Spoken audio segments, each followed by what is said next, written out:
Frozen തീമിലൊരു കേക്കിൻ്റെ photo ഇട്ട് തന്നിട്ട് അതിൻ്റെ മുകളിൽ വെച്ചിരിക്കുന്ന ടോയ് പോലത്തെ അന്നയുടെ എൽസയുടെ ഒക്കെ ടോയ് വെച്ചിട്ടുള്ളൊരു കേക്ക് ചെയ്ത് കൊടുക്കാവുന്നതായിരുന്നു. അന്നമോളുടെ ബർത്ത്ഡേക്കുള്ള കേക്കിന് ഓർഡർ വന്നപ്പോൾ ഞാൻ പറഞ്ഞിട്ടുണ്ടായിരുന്നു. അപ്പം ഞാൻ പറഞ്ഞു ഷോപ്പിൽ അങ്ങനെ കിട്ടുകയാണെങ്കിൽ സംഗതിയൊക്കെ സെറ്റപ്പ് ആക്കാം, ഇല്ലെങ്കിൽ പ്രിൻ്റ് എടുത്ത് അഡ്ജസ്റ്റ് ചെയ്യാമെന്ന് പറഞ്ഞു. എന്തായാലും കറക്റ്റ് അന്നമോളുടെ ഭാഗ്യത്തിന് ഷോപ്പിൽ നിന്ന് എനിക്ക് ആ ടോയ്സൊക്കെ കിട്ടിയിട്ടുണ്ടായിരുന്നു കേട്ടോ. പിന്നെ ഈ സ്നോമാൻ ഒലാഫിൻ്റെ പ്രിൻറ്റ് വെച്ചാൽ മതി എന്ന് പറഞ്ഞിട്ടുണ്ടായിരുന്നു കേട്ടോ.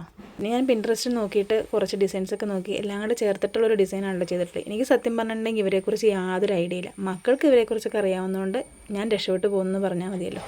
പിന്നെ ഈ സ്നോഫ്ലേക്സിൻ്റെ കട്ടറൊക്കെ വെച്ചിട്ട് പുതിയത് വാങ്ങിയിട്ട് ഇതൊരു യൂസ് ചെയ്തില്ലായിരുന്നു, അത് വെച്ച് കുറച്ച് സ്നോഫ്ലേക്സൊക്കെ ഉണ്ടാക്കി കേക്ക് സെറ്റ് ചെയ്തിട്ടുണ്ട്.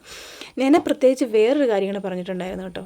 അന്നമോളുടെയാണ് ബർത്ത്ഡേ എങ്കിലും ലൂക്കാപ്പിക്കുട്ടൻ ഭയങ്കര വഴക്കാണ്. അന്നമോളുടെ അനിയനാണ് ലൂക്കാപ്പി, അവൻ്റെ ബർത്ത്ഡേ ആണ്, അവനാണ് കേക്ക് മുറിക്കുന്നത്. അതുകൊണ്ട് അന്നമോളുടെ പേരെഴുതുമ്പം ഒരു കൂട്ടക്ഷരത്തിലൊക്കെ എഴുതി അവന് വായിക്കാൻ പറ്റാത്ത വിധത്തിൽ എഴുതി വെക്കണം.